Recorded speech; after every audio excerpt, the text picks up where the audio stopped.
Flight 11:30 car ఎక్కి flight కోసం వెళ్తున్నాను. నాకు ఇంటి నుంచి కాల్ వచ్చింది, చిన్న బాబు విపరీతంగా ఏడుస్తున్నాడు, ఏమైందో ఎవరికి అర్థం కావట్లేదు అన్నారు.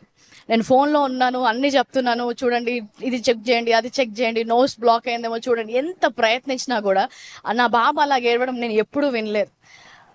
అయినా కూడా ధైర్యం చేసి నేను ఎయిర్పోర్ట్ వరకు వెళ్ళాను. ఎయిర్పోర్ట్కి వెళ్ళిన తర్వాత అసలు ఆ ఫోన్లో వాడి ఏడుపు వింటుంటే నాకు ముందుకు వెళ్ళాలని లేదు. ఫోన్ చేశాను నా భర్తకి, ఇలాగుంది బాబుకి అంటే, దేవుడు చూసుకుంటాడు నువ్వు వచ్చాయి అంటున్నాడు.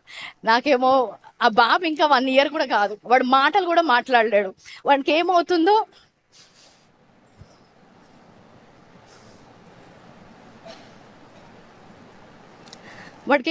ఎవరికీ అర్థం కావట్లేదు. As I said, I'm so grateful for my family and servant leaders. వెంటనే చర్చ్ నుంచి ఒక అబ్బాయి కారు తీసుకొని ఇంటికి వెళ్ళాడు.